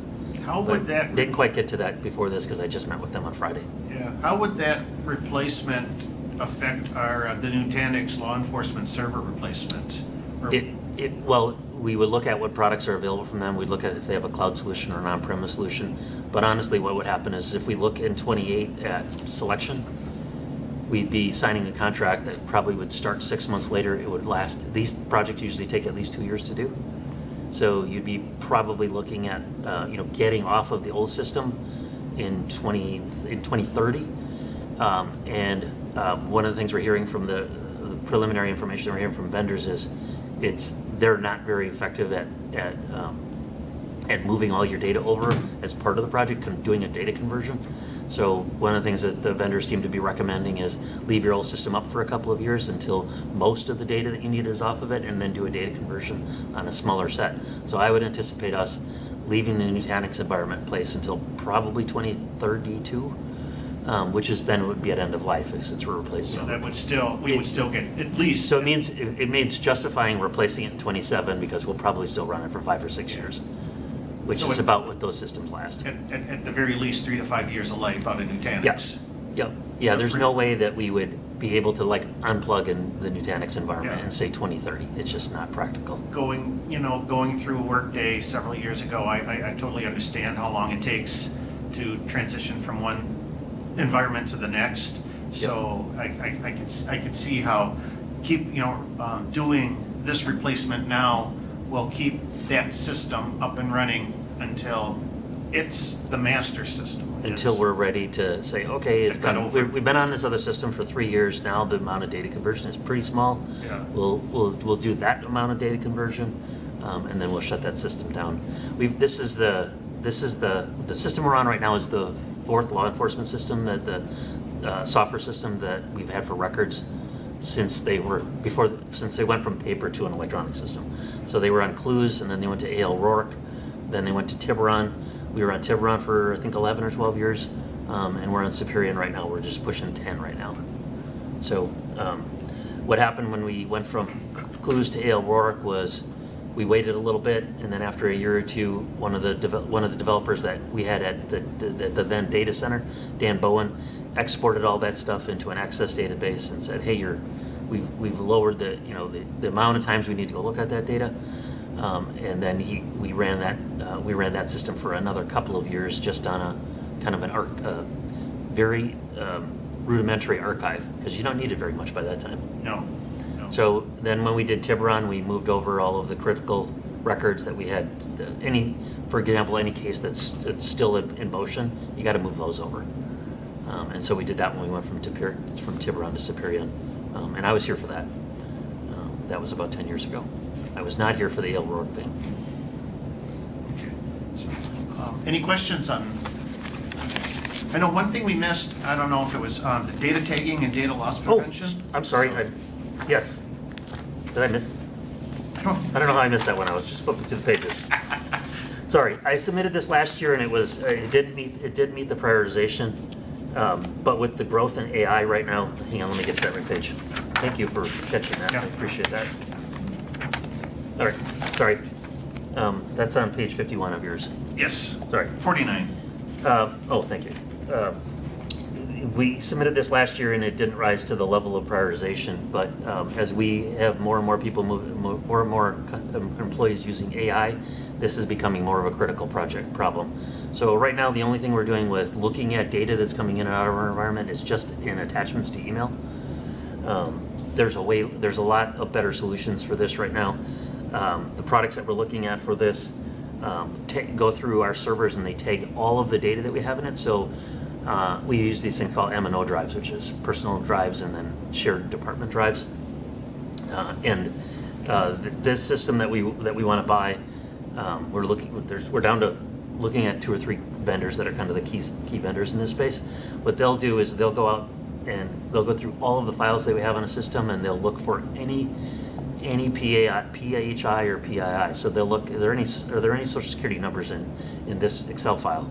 Are there any date of births in here? If there's names, are the names associated with any other personal information? Is there any criminal justice information in here? Is there anything that meets HIPAA rules?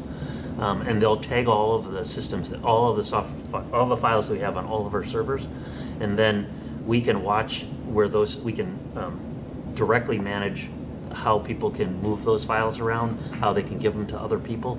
We can stop a lot more external movement by accident, and maliciously, of course, but the more common thing that we have these days is people just accidentally sending a file or giving a file to someone that has PHI or PII in it. PII And is it's personally identifiable information. Yeah. PHI is personally health information. HIPAA is health record information, and CJIS is criminal justice records. So these systems are a lot more sophisticated than what we're doing now, which is pretty rudimentary. When you look at everybody using Copilot, using ChatGPT, Claude, Grok, all of these AI tools, we are at a significantly higher risk of us having an employee either intentionally or accidentally uploading to a non-secured AI tool something with critical information in it, like happened to be an Excel file that they didn't realize that there was another tab that had everyone's social security numbers in it. And I think Copilot is baked into every workstation now. Yeah, we are licensed, we have everyone licensed for Copilot Basic, and then some people are licensed for Copilot Pro. And that product would work with this product to protect us from exfiltrating any large file sets. So this project was submitted last year. As this year has progressed with AI, I find this a lot more critical that we do this project. One of the cool things about this is we think that we'll just license this product for a year. And if it does everything that we think it'll do for us, we could go to a much cheaper project the second year because everything will be tagged, and all we'll have to do is tag the stuff that's coming in as new files. Any questions? Gene? How do you firewall HR's information? Because they got lots of information on personnel. Yeah, right now, a lot of that stuff is in Workday, which has a pretty good security system on it. I'm pretty comfortable with that. But this would, if the HR department is keeping Excel files, for example, of, like say, workers' comp claims, and maybe they didn't put that stuff into Workday, this system would protect that. So it'll tag it, and then we can group security, we can manage security around those files. So it would definitely be, it's definitely risen to the level where like, okay, we really need this system now. Right? It's just too easy for us to, it's too high risk for us to lose a Word document or an Excel document or even a PowerPoint presentation with critical information in it.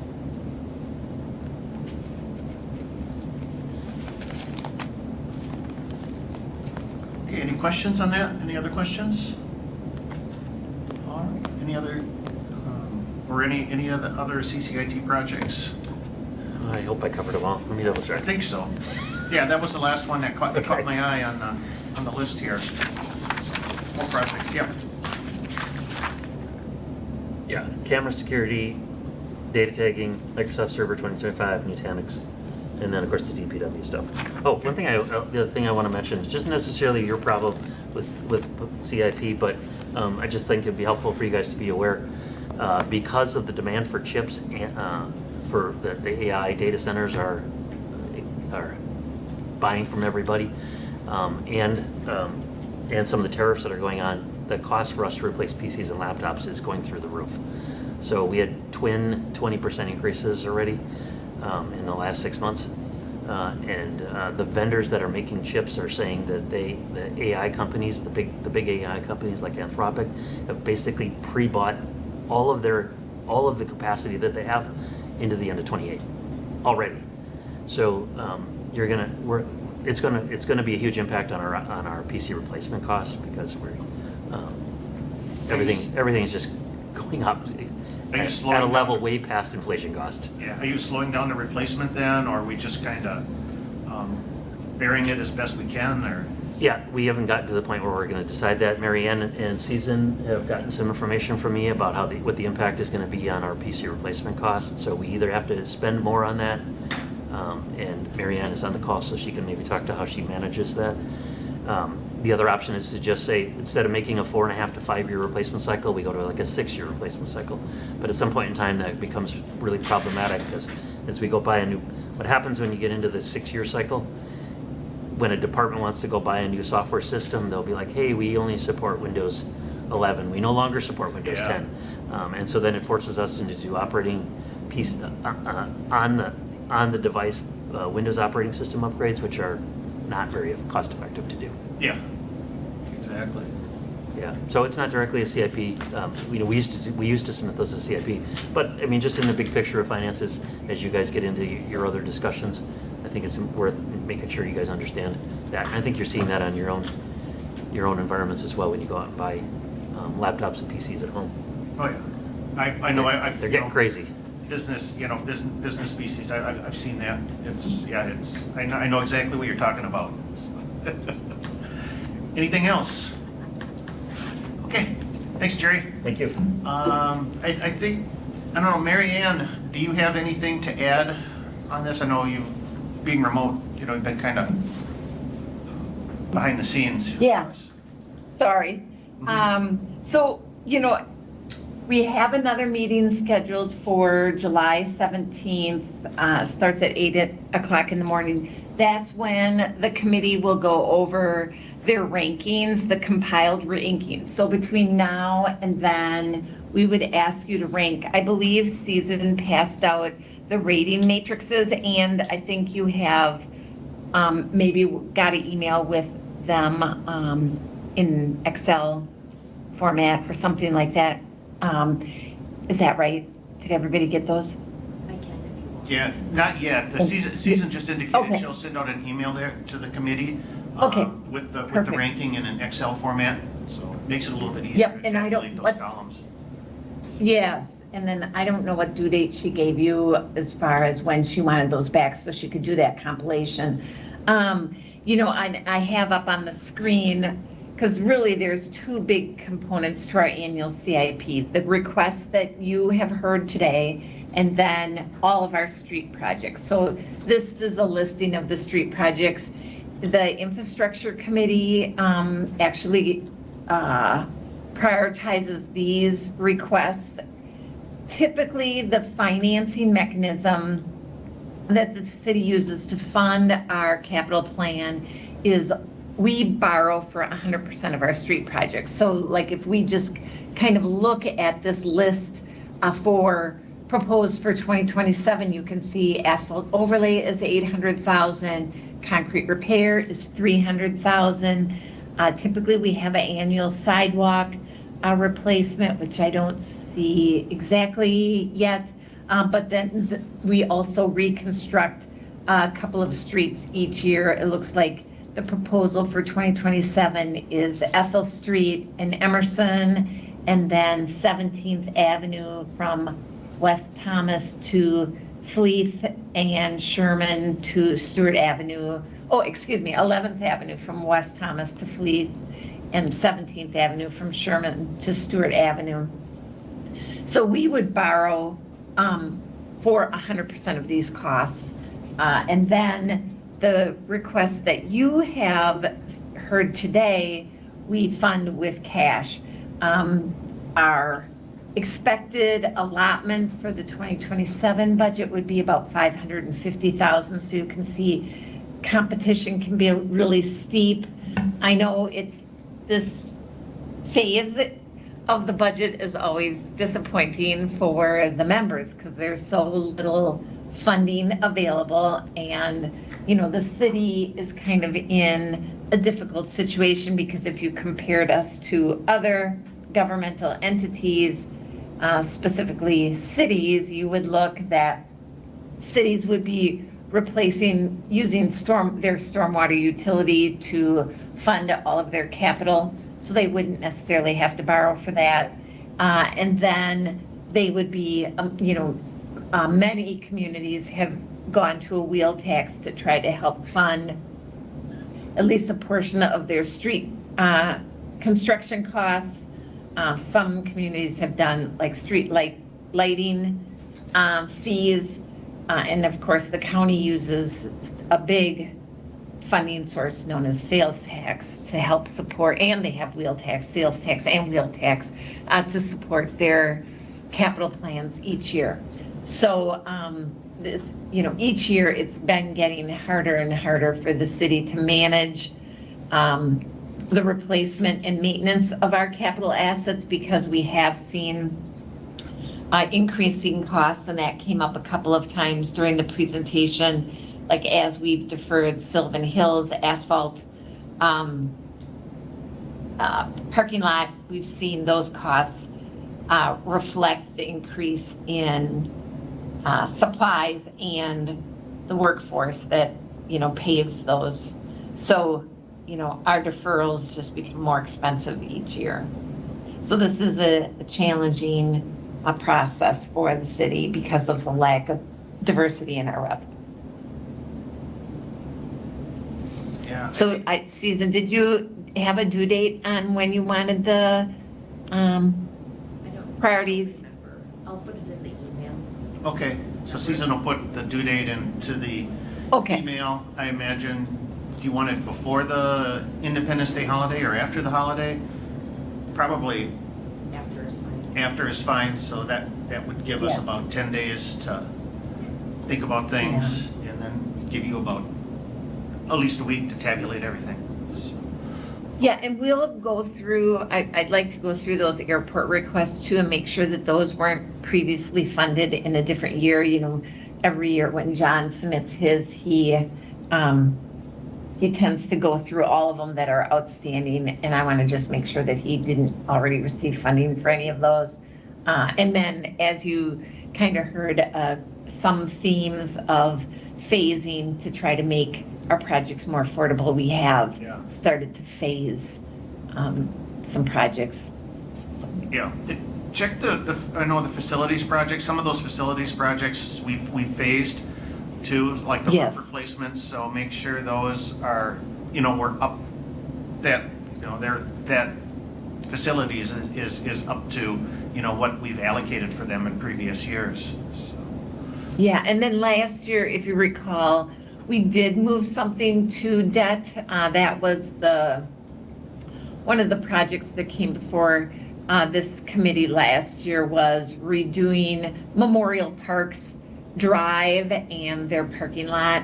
And because of the cost of that, we did move that to borrowing. I think that was in excess of $300-some thousand, and it would be challenging to phase that, due to the steep grade of the parking of the drive approach. So we did fund that with borrowing, but typically we try to fund these requests with cash. Yep. Okay, well, I think we just lost Mary Ann, so, which is okay. I think we're at her, I don't know if there's anything else to add. We have, we're looking at approximately $40,461,000 of possible spending for 2027. That includes all of the street and water water projects. So, anything else for the committee? Otherwise, we got our work ahead of us to fill out the scoring matrix, and Susan will touch base with us on a deadline to get those back. And we'll move forward to our next meeting on July 17th. So with that, I will entertain a motion to adjourn. Motion from Henneke, second from Jean. All those in favor say aye. Aye. We stand adjourned. Thank you. All right. One meeting. Wasn't that long? Not the worst. Last time there were two separate ones. Yeah.